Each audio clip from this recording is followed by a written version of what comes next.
بسم اللہ الرحمن الرحیم السلام علیکم۔ لگتا ہے اب نون لیگ کی الٹی گنتی شروع ہو چکی ہے۔ اچانک ایک بڑا بھونچال ہے شہر اقتدار کے اندر۔ ایک ایسی کانفرنس ہوئی ہے جس کے اندر لیفٹیننٹ جنرل سرفراز احمد نے ایسی گفتگو کی ہے جس نے خطرے کی گھنٹی بجا دی، اور خاص طور پر گورنر اسٹیٹ بینک اور دیگر اہم جو ذمہ داران تھے انہوں نے بھی جو گفتگو کی ہے، اور اس وقت جو پاکستان کا معیشت کا ماڈل ہے وہ کیسے زمین بوس ہونے جا رہا ہے اور اگلا لائے عمل کیا ہوگا، اس ساری صورتحال پر بات کریں گے۔ لیکن اچانک نون لیگ کی صفوں کے اندر کیوں اس حوالے سے ہلچل مچی ہوئی ہے اور ان کو کیوں پریشان ہونا چاہیے، یہ بھی ہم بات کریں گے۔ اور اس کے ساتھ ہی نواز شریف نے جو 2 دن پہلے گفتگو کی اور بظاہر ان کی وہ ری لانچنگ تھی، وہ کیسے سارے معاملے کے ساتھ ٹھوس ہوتی ہوئی دکھائی دے رہی ہے، اسی پر ہم بات کریں گے۔ انتہائی اہم ویڈیو ہے، اور اگر جن دوستوں نے چینل کو سبسکرائب نہیں کیا وہ چینل کو سبسکرائب کر لیں اور لائک اور کامنٹ ضرور کریں۔ نواز شریف نے جس انداز کے اندر گفتگو کی ہم تنقید کر چکے ہیں، یعنی انہوں نے بالکل ایک عجیب پیرائی کے اندر یہ ساری گفتگو کی ہے، لیکن یہاں پہ اصل جو معاملہ ہے اب وہ اور ہے۔ یعنی آپ الیکشن ہار کر بھی اپنے آپ کو جیتا ہوا کہتے ہیں، آپ مخالفین کو نااہل کروا کے تو اس وقت پر دھمال ڈال رہے ہیں، تو اس کا تو کوئی فائدہ نہیں ہے۔ لیکن بہرحال دوسری طرف انہوں نے ایک بیان دیا کہ ان کا احتساب ہونا چاہیے، عمران خان کو لانے والے بھی مجرم ہیں، تو وہ 24 گھنٹے بھی نہیں گزرے، بھی نون لیگ آئی اور انہوں نے کہا اس کا مطلب یہ نہیں تھا، مطلب یہ تھا، مطلب اس کا یہ نہیں تھا، یہ تھا، اس کا کیا مطلب ہے؟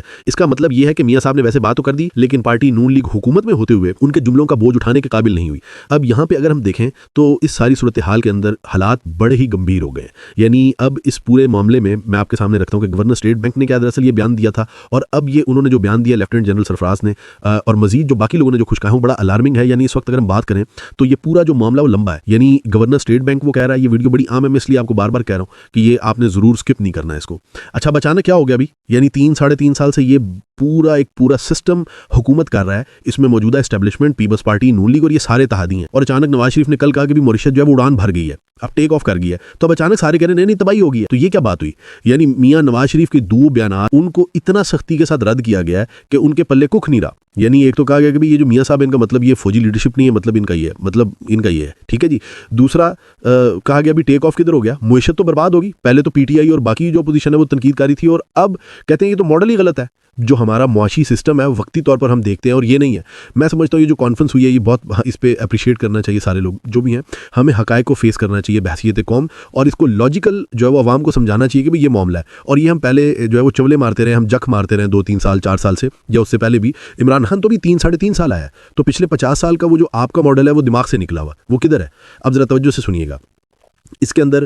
گورنر اسٹیٹ بینک ہیں جمیل احمد، انہوں نے اس کانفرنس کے اندر گفتگو کی۔ انہوں نے کہا کہ پاکستان کو اب قلیل مدتی استحکام کی کوششوں کی بجائے ایک مضبوط، پائیدار اور بیرونی دنیا سے مربوط معاشی نمو یعنی سسٹینیبل جو گروتھ ہے وہ ماڈل اپنانا چاہیے، تاکہ ماضی کے بوم بسٹ عجلتی نمو بحران کی روایات ختم ہو سکے۔ وہ کہتے ہیں صرف شرح سود یا وقتی معاشی سکون کافی نہیں ہے، اصل تبدیلی تب آئے گی جب نجی شعبہ، پرائیویٹ سیکٹر کردار ادا کرے، سرمایہ کاری کرے، جدت انوویشن اختیار کرے، اور بیرونی منڈیوں اور عالمی جو چینز ہیں ان کے ساتھ وہ مربوط ہو۔ اسٹیٹ بینک آف پاکستان کی پالیسیاں اب ماضی سے مختلف ہیں، مانیٹری اور مالیاتی پالیسیاں یکساں ہو چکی ہیں، فیصلے فسکل کوارڈینیشن اور دیگر انہوں نے کہا حالات کو دیکھ کر کی جاتی ہے، یہ بات انہوں نے کی۔ اب اس کے اندر اگر آپ دیکھیں تو انہوں نے یہاں پہ آپ دیکھیے کہ اسی کانفرنس جو بزنس یہ فورم ہو رہا ہے، کہا گیا کہ پاکستان میں کمائی دولت کا بڑا حصہ you a E, London, new York منتقل ہو جاتا ہے۔ اچھا یہ ساری بات جو یہ ہم کریں گے، لیکن میں پہلے اسی پہ بات کر لیتا ہوں۔ یہ لیفٹیننٹ جنرل سرفراز ہے، یہ کوارڈینیٹر ہے SIFC کے، اسپیشل فیسیلیٹیشن کاؤنسل، جو عسکری لیڈرشپ اور سیاستدانوں نے مل کر بنائی کہ اب ہم نے معیشت کو بہتر کرنا۔ اور آپ کو علم ہے کہ ابھی بھی فیلڈ مارشل کو یہ تانا دیا جاتا ہے کہ آپ نے 2 سال پہلے کہا تھا کہ 1 سال بعد یہ ہو جائے گا، اور وہ نہیں ہوا۔ اب یہ بات جو ہے یہاں پہ جو ہوئی ہے یہ بڑی ہی عام ہے۔ اس کا مطلب ہے کہ اچانک جو اسٹیبلشمنٹ، پرو اسٹیبلشمنٹ شخصیات ہیں، یا وہ سمجھنے کہ یہ جو حکومت کا ایک طریقہ کار ہے وہ اس معاشی ماڈل پر اتفاق نہیں کر رہا ہے، کوشش کیا وہ نہیں ہوا۔ حالانکہ اس کے اندر سب سے بڑا جو فیکٹر ہے وہ خوف و ہراس ہے۔ اس وقت آپ روز بندے اٹھا لیتے ہیں، کوئی صحافی اٹھا لیا، کوئی سیاسی رہنما اٹھا لیا، کوئی بزنس مین اٹھا لیا، کتنے ہزار بزنس مین اور لوگ تو آپ نے PNA یا لسٹوں میں ڈالے ہوئے ہیں، تو یہ بات کسی نے نہیں کی۔ حالانکہ یہ سب سے بڑی وجہ ہے، یعنی اس کو نہیں دیکھا۔ ملک ریاض جا کے دبئی میں انویسٹمنٹ کر رہا ہے، آپ نے یہاں پہ اس کو یعنی ٹکنے تو یہ سارے معاملات درست کرنے پڑیں گے۔ پہلے اپنا سرمایہ کار یہاں پہ سرمایہ کاری کرے گا تو پھر بیرونی فورن انویسٹمنٹ وہ اس کے ذریعے بھی آئے گی، وہ لے کے آئے گا۔ لیکن جب آپ سب کو ڈنڈا دے کے پورا سسٹم ڈنڈے پہ چلائیں گے تو بھی پھر نتیجہ آپ 5-10 سال بعد بھی اسی طرح یہی کر رہے ہوں گے۔ لیکن یہ کانفرنس کو اپریشیٹ کرنا چاہیے کہ جہاں بھی اصل حقائق بیان ہونے چاہیے۔ اچھا اب اسلام آباد میں یہ پاکستان بزنس کونسل کے زیر اہتمام یہ ڈائلاگ آن اکانومی کے دوسرے روز ملکی ممتاز تاجروں اور صنعت کاروں سے مخاطب ہوتے ہوئے انہوں نے کہا، کس نے کہا؟ لیفٹیننٹ جنرل سرفراز احمد جو نیشنل کوارڈینیٹر ہیں SIFC کے۔ اب معیشت اور جو ماڈل آیا تھا نیا وہ تو SIFC کے ذریعے آیا تھا نا، کہ ہم یہ بھی کریں گے، ایسے سرمایہ کاری UAE اتنی کرے گا، سعودی عرب اتنی کرے گا، فلان،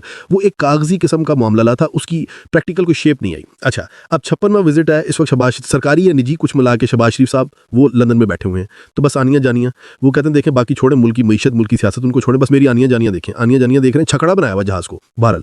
اچھا اب انہوں نے دوسرے ملکی ممتاز تاجروں سنکاروں سے انہیں خطاب کیا، یہ آپ نے سننا ہے۔ انہوں نے کہا کہ اس وقت پاکستان میں سب سے بڑا مسئلہ یہ ہے کہ ملک کے پاس واضح معاشی ترقی کا کوئی روڈ میپ موجود نہیں ہے۔ اور بھئی عمران خان تو 3.5 سال ہو گئے چلا گیا، تو آج ایس آئی ایف سی بنائے ہوئے ہیں آپ کو میرے خیال ہے 3 سال ہو گئے ہیں، تو ایس آئی ایف سی کا کوارڈینیٹر یہ بات کر رہا ہے کہ ہمارا کوئی واضح روڈ میپ نہیں ہے۔ اچھا اب اس سے ایک نتیجہ یہ بھی نکلتا ہے نا کہ 10 سال کا شاید اگلا پلان ایسے ہونا چاہیے اسی پیٹرن پہ، اور اگلی پلاننگ ذرا لمبی ہو جائے۔ اچھا پھر انہوں نے کہا کہ تمام سٹیک ہولڈرز پر زور دیا کہ وہ تحفظات اور سبسڈی پر مبنی نظام سے نکل کر برآمدات پر مبنی معاشی ترقی کے ماڈل پر اتفاق رائے پیدا کرے۔ لیفٹیننٹ جنرل سرفراز احمد نے کہا کہ ہم نے اپنی مالی صورتحال کو خود خراب کیا ہے، ہمارے پاس واحد حل ٹیکس لگانا اور اب سب سے آسان ہدف ہے کیونکہ آپ پہلے ہی ٹیکس نیٹ میں ہیں۔ انہوں نے بتایا کہ حکومت سنجیدگی سے کارپوریٹ سیکٹر پر ٹیکس کم کرنے پر غور کر رہی ہے، خصوصی طور پر 29% کارپوریٹ انکم ٹیکس کو کم کر کے 25% کرنے، سپر ٹیکس کو ختم کرنے، انٹر کارپوریٹ ٹیکس جو ہے اس کو ختم کرنے پر غور کیا جا رہا ہے۔ پھر جنرل سرفراز نے کہا کہ شرح سود کو بھی کم کیا جانا چاہیے کیونکہ افراط زر میں کمی کے باوجود 11% شرح سود برقرار رکھنا درست نہیں۔ انہوں نے مصنوعی طور پر ڈالر کی قیمت کو قابو میں رکھنے کی مخالفت کرتے ہوئے کہا کہ پاکستان کو ایک حقیقت پسندانہ مارکیٹ بیسڈ اور مسابقتی ایکسچینج ریٹ اپنانا ہوگا۔ اب جب بھی اسحاق ڈار تو جب بھی آتا ہے تو وہ تو ماڈل ہی اس کا یہ ہے کہ آپ 8-10 ارب ڈالر بے شک مارکیٹ سے اٹھا کے ڈال دیں اور اس کو بیلنس رکھ لیا، تو ہم نے یہ کر لیا، تو اس ماڈل کی بھی وہ مخالفت کر رہے ہیں۔ اچھا پھر انہوں نے کہا پاکستان کی معیشت وقتی طور پر مستحکم ہوئی ہے، مگر اصل مسئلہ یہ ہے کہ ترقی کا کوئی واضح منصوبہ موجود نہیں، اور یہ مستحکم جو وقتی ہوئی ہے یہ بھی نظر آ رہی ہے، یہ تو دعویٰ ہے پاکستان کا موجودہ ماڈل یعنی مستحکم کیسے ہو گئی ہے بھائی؟ ایکسپورٹ ہو رہی رہی، انڈسٹری بند ہو رہی ہے، بے روزگاری بڑھ گئی ہے، مہنگائی بڑھ گئی ہے، عوام یعنی وہ اس کی کوئی یعنی کپاس آپ دیکھیں نا، شوگر مافیاز پورے ملک کو چلا رہے ہیں، یعنی شوگر جن علاقوں کے اندر وہاں پہ کپاس ہوتی تھی وہاں پہ اب شوگر ہے، اور آپ پاکستان چوتھے نمبر سے ہٹ کے چھٹے نمبر پر چلا گیا اور اگلے 2 سالوں کے اندر وہ 8ویں نمبر پر ہو، تو جب تک مافیاز کو نکیل نہیں ڈالی جائے گی، اور یہ جو پارلیمنٹ کے اندر سینٹ کے بیٹھے ہوتے ہیں مختلف بیوروکریسی کے مل کے جو مافیاز بیٹھ کے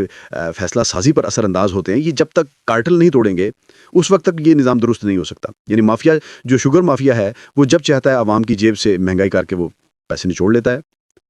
تو یہ جو ہے نا پورا سچ بولنے کی ضرورت ہے اس وقت، اور جب حکومتوں کے اندر مافیات بیٹھ جائیں اور پھر آپ فری اینڈ فیئر الیکشن آپ کے لیے قابل قبول نہیں ہے، تو جمہوریت ہی نہ ہو اور احتساب کا سسٹم ہی نہ ہو، جو حکومت کا مخالف ہے اس کو پکڑتے جائیں، جو حق میں اس کو خیر یہ ساری چیزیں اس وقت سچ جو ہے اس کو قبول کرنے کی ضرورت ہے۔ اچھا پھر انہوں نے کہا پاکستان کا موجودہ ماڈل صارفیت، کنزمپشن اور قرضوں پر مبنی ہے، جس سے بار بار ملک کو مالی بحرانوں کا سامنا کرنا پڑتا ہے۔ پاکستان کو اب ایک آخری پیراگراف ہے، پاکستان کو اب ایک برآمدات پر مبنی معاشی ماڈل اپنانا ہوگا کیونکہ درآمدی متبادل نظام مسلسل ناکام ہو رہا ہے۔ اب دیکھیے اب ہم یوٹیوب پہ کام کر رہے ہیں، اسی طرح آن لائن لوگ کام کر رہے ہیں، تو آپ اگر سب کو ڈنڈا دے لیں گے تو وہ جو ڈالر آ رہے ہیں وہ بھی اکاؤنٹ سب بیرون ملک شفٹ ہو رہے ہیں، تو یہ ساری چیزیں جو ہے نا وہ دیکھنے والی۔ پھر انہوں نے کہا پاکستان کو اب ایک برآمدات پر مبنی معاشی ماڈل اپنانا ہوگا کیونکہ درآمدی متبادل نظام مسلسل ناکام ہو رہا ہے۔ جنرل سرفراز نے کہا کہ پاکستانی تاجروں کی جانب سے بیرون ملک سرمایہ منتقل کرنے پر تنقید کی۔ اب یہاں پہ دیکھیے ہم نے یو اے ای سے لانی تھی انویسٹمنٹ جب ایس آئی ایف سی بنی ہے، سعودیہ سے اور ادھر سے انویسٹمنٹ اتنی آ رہی ہے، تو اب انہوں نے بڑی تلخ بات، ان کا پاکستان میں کمائی گئی دولت کا بڑا حصہ you a E, London, Singapore اور نیو یارک منتقل ہو جاتا ہے اور ملک میں دوبارہ سرمایہ کاری نہیں۔ اب اس کے پیچھے اگر آپ فیکٹ پہ جائیں گے نا تو یہ جو پورا سسٹم کنٹرول کیا ہوا ہے اس کی یہ بڑی وجہ ہوگی۔ پھر جب حکمران وہ ہوں جن کے نواز شریف خاندان جن کے اپنے ملک پر اتنا ان کا ٹرسٹ ہے کہ وہ اپنا کاروبار یہاں نہیں بھی کر سکتے، تو وہ کیا ملک یعنی چل رہا ہے؟ تو پہلے تو جس نے حکمران بننا یہ شرط رکھیں کہ وہ سارا کاروبار اس کا ملک میں ہوگا، آپ دیکھیں گے کیسے کاروبار بڑھتے۔ پھر انہوں نے کہا ایس آئی آر سی سعودی عرب سمیت دیگر ممالک سے سرمایہ کاری کے لیے ایک سنگل ونڈو پلیٹ فارم کے طور پر قائم کیا گیا تھا تاکہ منصوبوں کی منظوری کا عمل تیز کیا جا سکے، لیکن یہ ساری بات کر کے انہوں نے کیا کر دیا کہ پاکستان کا سرمایہ یہاں سے لندن، سعودی عربیہ، یو اے ای اور دیگر ممالک کے اندر منتقل ہو رہا ہے، یعنی you a E, London, Singapore, new York کا انہوں نے نام لیا ہے۔ تو یہ پورا اب اس کے اندر اب کہا جا رہا ہے جی یہ فیصل واڑہ جو سارا گروپ ہے اچانک ان کو کیا ہو گیا، یہ تو سارے حکومت پر تنقید کرنا شروع ہو گئے کہ تباہ ہوگی، معیشت برباد ہوگی۔ بھائی نون لیگ کی آپ الٹی گنتی ہے۔ اب دیکھیں گے، میں نے آپ کو مسلسل کہہ رہا ہوں جو مجھے ریگولر سنتے ہیں، یہ سسٹم میں نے کیا کہتا ہوں کہ کمپنی نہیں چلے گی، یہ کمپنی جو ہے وہ نہیں چلنی 6 مہینے 4 مہینے جتنا بھی، وہ سہیل وڈائچ کی کتاب میں نے اسی لیے ٹیبل پہ رکھتا ہوں کہ وہ تو عمران خان کے دور میں اس نے یہ لکھی تھی کہ یہ کمپنی نہیں چلے گی، تو اب آپ دیکھیں گے یہ کمپنی بھی نہیں چلے گی، ایک نیا ماڈل ہوگا، وہ کیا ہوتا ہے دیکھتے ہیں۔ پاکستان زندہ باد۔